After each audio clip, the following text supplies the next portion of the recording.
الحمد للہ رب العالمین والصلاة والسلام علی سید الانبیاء والمرسلین اما بعد فاعوذ باللہ من الشیطان الرجیم بسم اللہ الرحمن الرحیم۔ السلام علیکم ناظرین، آپ دیکھ رہے ہیں سخی عبدالوہاب ویلفیئر کے پلیٹ فارم سے ایک پروگرام جس کا نام ہے بلیسنگ آف نالج۔ میں ہوں آپ کا ہوسٹ حافظ محب قادری۔ آج ہمارے مہمان مفتی شاہد مدنی صاحب ہیں۔ آئیے ان سے ہم کچھ سوالات کرتے ہیں۔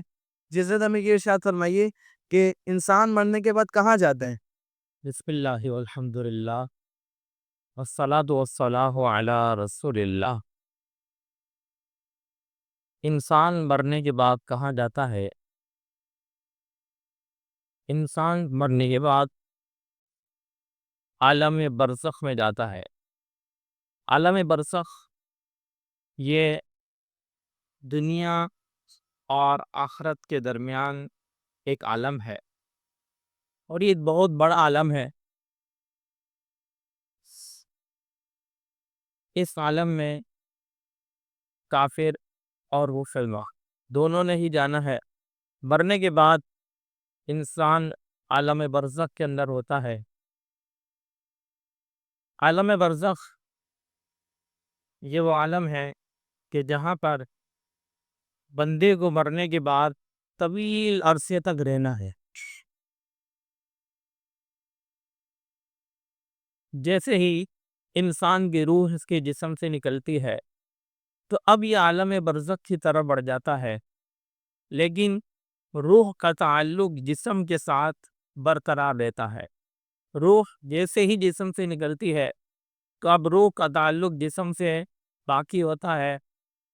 جیسے کہ انسان دنیا میں جب ہوتا ہے تو ٹھنڈک، سردی، گرمی، اسی طرح اچھے کھانوں کی لذات یہ جسم محسوس کرتا ہے، تو اس کے ساتھ ساتھ روح بھی محسوس کر رہی ہوتی ہے۔ تو اسی طرح مرنے کے بعد بھی روح کا تعلق جسم کے ساتھ ہوا کرتا ہے۔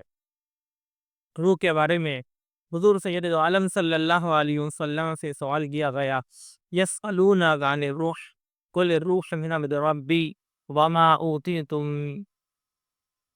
من العلم الا قلیلا۔ اے محبوب، آپ سے روح کے بارے میں پوچھتے ہیں، آپ فرما دیجئے کہ روح یہ اللہ میرے رب کی طرف سے ایک چیز ہے، اور اے لوگو تمہیں اس کا تھوڑا ہی علم دیا گیا ہے۔ روح جب بندے کے جسم سے نکلتی ہے تو اب مرنے کے بعد یہ روح نکل کے جاتی کہاں پر ہے، لیکن جانا اس نے جہاں بھی ہو اس کا تعلق جسم کے ساتھ برقرار رہتا ہے۔ اب مسلمانوں کی روحیں کہاں ہوں گی اور کافروں کی روحیں کہاں ہوں گی؟ حدیث مبارکہ کے اندر مختلف مقامات بیان کیے گئے ہیں۔ مسلمانوں کی روحیں، بعض کی روحیں ان کے قبر پر ہی ہوتی ہیں، بعض کی روحیں چاہے زمزم یعنی زمزم شریف کا جو کنواں ہے وہاں موجود ہوتی ہیں، بعض کی روحیں آسمان اور زمین کے درمیان ہوتی ہیں، بعض کی روحیں آسمان سے بھی اوپر، پہلے آسمان، دوسرے آسمان، تیسرے، چوتھے، بعد میں چھٹے، ساتویں آسمان پر بھی ہوتی ہیں، بعض کے آسمانوں سے بھی اوپر ہوتی ہیں، بعض کی عرش معلیٰ کے نیچے قندیلوں کے اندر وہ روحیں موجود ہوتی ہیں، اور بعض کی اعلیٰ علیین کے اندر یہ روحیں ہوتی ہیں۔ لیکن روح جہاں بھی ہو، چاہے وہ قبر پر ہو، چاہے وہ زمین و آسمان کے درمیان ہو، چاہے ساتوں آسمانوں میں سے کسی آسمان پر ہو، چاہے وہ اعلیٰ علیین میں ہو، روح کا تعلق جسم کے ساتھ برقرار رہتا ہے۔ روح اپنے آنے والے کی آواز، جو شخص کی قبر پہ آ رہا ہے اس کی آواز کو بھی سنتی ہے، اس کو دیکھتی بھی ہے، یعنی اس کا تعلق جسم کے ساتھ بالکل برقرار رہتا ہے، ایسا نہیں کہ ختم ہو گیا۔ اسی طرح کفار کے بارے میں بھی بیان کیا گیا ہے، کافروں کی روحیں بعض کی تو ان کے مرکٹ یعنی جن کو آگ میں جلا دیا جاتا ہے ان کے مرگھٹ پر ہوتی ہیں، بعض کی روحیں چاہے برہوت یمن کے اندر یہ ایک کنواں ہے، ایک وادی ہے، وہاں پر ان کی روحیں ہوتی ہیں، بعض کی پہلی زمین، دوسری، تیسری، چوتھی، پانچویں، چھٹی، ساتویں زمین کے نیچے بھی بعض کی روحیں ہوتی ہیں، بعض کی سجین کے اندر ہوا کرتی ہیں۔ بہرحال جہاں بھی ہو، کافر کی روح کا تعلق بھی اس کے جسم کے ساتھ برقرار رہتا ہے۔ جو عذاب اس کو ہو رہا ہے اس کی روح کے ساتھ ساتھ جسم کے ساتھ ساتھ روح کو بھی اس کا مزہ چکھنا ہوتا ہے۔ تو مسلمان ہو یا کافر، دونوں ہی عالم برزخ کے اندر ان کو ہونا ہے، اور عالم برزخ کے اندر کسی کے ساتھ ثواب ہے، کسی کے ساتھ عذاب ہے، کوئی عذاب کے اندر مبتلا ہوگا، کوئی خوشی ہوگی جس کو جنت کے باغات نصیب ہو جائیں گے۔ حضور نے ارشاد فرمایا ہے کہ قبر جنت کے باغوں میں سے باغ ہے یا پھر جہنم کی گڑھوں میں سے گڑھا ہے۔ عالم برزخ کے اندر انسان کے جسم سے اس کی روح کا تعلق ہوتا ہے، ایسا نہیں کہ روح کا تعلق ختم ہو جاتا ہے، مرنے کے بعد انسان عالم برزخ کے اندر ہوتا ہے۔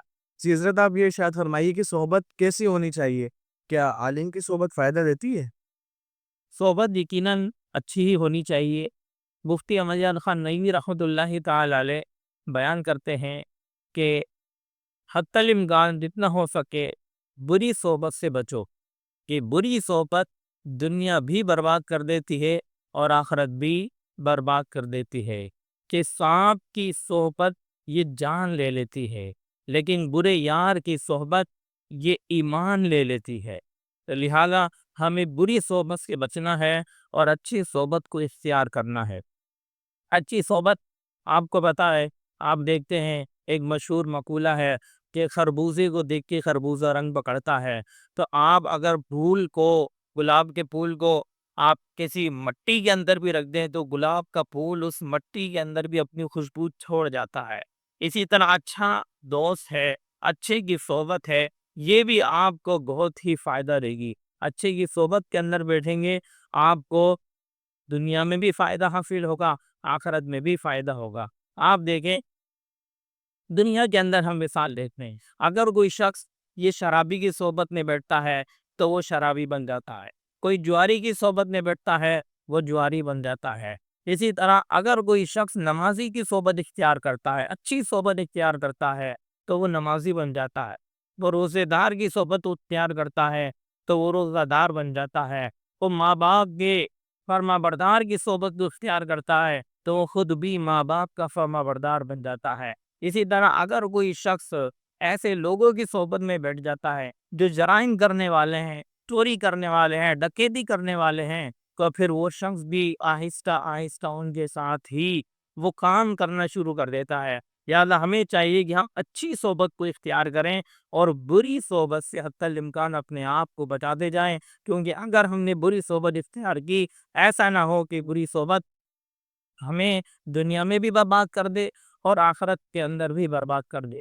مشہور واقعہ ہے، ایک شخص شرابی تھا، جب اس کو موت کے وقت کلمے کی تلقین کی گئی تو وہ شراب کی ہی مانگ کر رہا تھا کہ مجھے شراب پلاؤ، شراب پلاؤ، معاذ اللہ، اور اسی پر اس کا خاتمہ ہو گیا۔ اسی طرح ایک شخص جو جوا کھیلنے والا تھا، اس کو جب موت کے وقت تلقین کی گئی کلمے کی تو وہ کہہ رہا تھا، شاہ کا بادشاہ، بادشاہ، میرا بادشاہ، تیرا بادشاہ، اس طرح کہہ کر اس کا بھی انتقال ہو گیا اور وہ بھی کلمہ نہ پڑھ سکا۔ تو لہذا برے شخص کی صحبت کا جب یہ انجام ہے تو جو شرابی کی صحبت میں بیٹھنے والا، اگر اس کا خاتمہ ایمان پہ نہیں ہو رہا تو جو خود شرابی ہوگا اس کا کیا عالم ہوگا۔ اچھا، دوسری بات یہ ہے کہ عالم کی صحبت فائدہ دیتی ہے یا فائدہ نہیں دیتی۔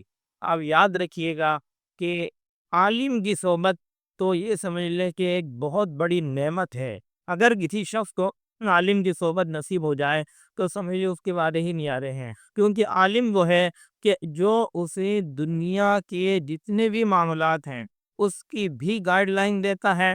یعنی اگر وہ شخص کوئی کاروبار کرنے والا ہے، عالم کی صحبت کے اندر وہ بیٹھتا ہے تو وہ عالم اسے اس کے کاروبار کی گائیڈ لائن دے گا کہ آپ نے کام کیسے کرنا ہے، اسلامی طریقہ کار کے مطابق کرنا ہے، جو آپ کو فائدہ دے گا۔ اپنے کام کے اندر، اپنے کاروبار کے اندر اگر کوئی شخص ایسی چیز لے کے آ رہا ہے کہ جو اسلام سے ٹکراتی ہے، اسلام مخالف ہے، تو عالم اس کو اس دنیا کے اندر اس برے کام سے بھی روک لے گا، اور پھر یہ کہ اس کے دنیا کے ساتھ ساتھ آخرت کی جو اس کو فائدہ دینے والی چیز ایک عالم سے حاصل ہوگی، وہ یہ ہے کہ جب وہ اپنے کسی بھی مسئلے کے اندر، چاہے وہ نماز کا مسئلہ ہو، چاہے وہ زکوٰۃ کا مسئلہ ہو، چاہے وہ طلاق اور نکاح کا مسئلہ ہو، جب وہ اس عالم سے پوچھتا ہے تو اس کی رہنمائی اس کو درست کی جاتی ہے۔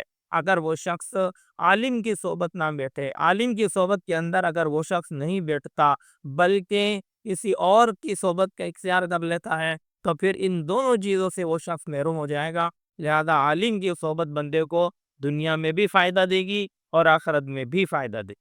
اچھا، عالم کی صحبت جس طرح یہ آخرت کا فائدہ تو دیتی ہے، لیکن دنیا کے اندر بھی عالم کی صحبت آپ کو اس طرح بھی فائدہ دے گی کہ آپ دنیا میں آج کل جتنی بھی خرافات چل رہی ہیں، ان خرافات سے بھی ایک عالم کی صحبت آپ کو بچائے گی۔ مثال کے طور پہ آج آپ دیکھیں نوجوان نسل ہے، کوئی ون ویلنگ کے اوپر لگے پڑے ہیں، اپنی بائک لی نکل گئے اور لوگوں کی بالکل پرواہ نہیں، ہم گاڑیوں کے بائک کے سلنسر نکال کر اتنی آواز بلند آواز ہو جاتی ہے کہ بس گلی کے اندر سارا محلہ اس آواز سے پریشان ہو جاتا ہے۔ تو عالم کی صحبت آپ کو اس سے بھی بچائے گی۔ آج دیکھیں کہ فلمیں، ڈرامے، گانے، باجے یہ کتنے عام ہو گئے، ہر شخص کے پاس موبائل ہے، موبائل کے اندر ایک نوجوان کیا کیا نہیں دیکھ رہا، آپ بہت اچھی طرح جانتے ہیں۔ ایک عالم کی صحبت اگر اس کو نصیب ہو جاتی ہے تو وہ ان چیزوں سے بھی بچ جائے گا۔ اسی طرح ایک عالم کی صحبت اسے دنیا کے جس معاملے کے اندر وہ مبتلا ہو رہا ہے، عالم کی صحبت اسے یہ بھی فائدہ دے سکتی ہے۔ کوئی شخص نشہ اگر کرنے والا ہے، اس کے ساتھ اگر بیٹھے گا تو وہ نشہ ہی بن جاتا ہے، عالم کی صحبت میں بیٹھے گا تو وہ اس سے بھی بچ جائے گا۔ اور چوری ہے، ڈکیتی ہے اور جتنے بھی جرائم آپ دیکھ لیں، ایک عالم یقیناً اسے ان جرائم سے بچائے گا۔ تو آپ عالم کی صحبت اختیار کریں گے تو عالم کی صحبت انشاءاللہ آپ کو ان چیزوں سے بھی بچنے کا فائدہ یقیناً دے گی۔ اچھا حضرت، آپ یہ ارشاد فرمائیے کہ لوگ مجبوری کا فائدہ کیوں اٹھاتے ہیں؟ لوگوں کی مجبوری کا فائدہ اٹھانا یہ ایک طریقے کا ظلم اور استحصال ہے۔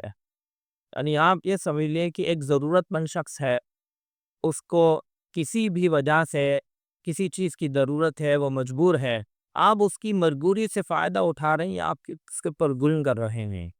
حضرت مولا کائنات علی المرتضیٰ شریف ادا کرم اللہ تعالی وجہ الکریم روایت کرتے ہیں کہ حضور نبی پاک صلی اللہ علیہ وسلم نے مستر کے مال سے منع فرمایا، یعنی جو شخص مجبور ہے آپ اس کا مال نہ لیں۔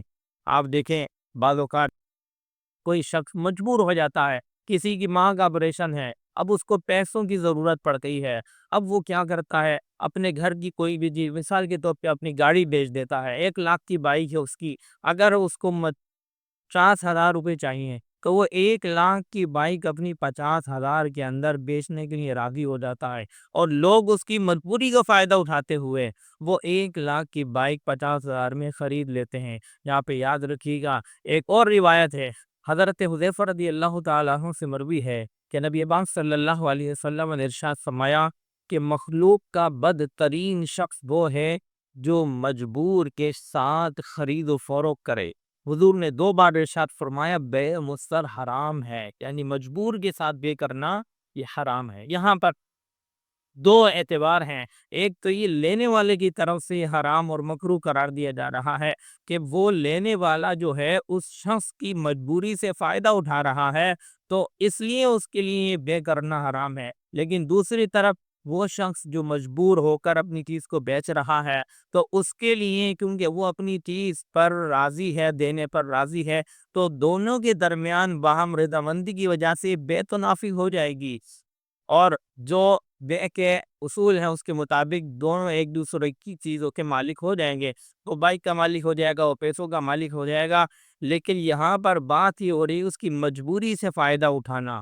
آپ کو غور کرنا ہے کہ ہم کسی شخص کی مجبوری سے فائدہ اٹھا رہے ہیں، کہیں ایسا نہ ہو کہ یہ ہمارے لیے وبال بن جائے، جیسے ابھی ہم نے سنا ہے کہ مجبور شخص کے لیے آپ بیان فرمایا گیا حدیث پاک کے اندر کہ بدترین شخص ہے وہ کہ جو مجبور کی مجبوری سے فائدہ اٹھا رہا ہے۔ لہذا ہمیں لوگوں کی مجبوری سے فائدہ نہیں اٹھانا چاہیے، اس سے بچنا چاہیے۔ ماشاء اللہ مفتی صاحب، آپ نے بہت اچھے سوالات کے جوابات دیے۔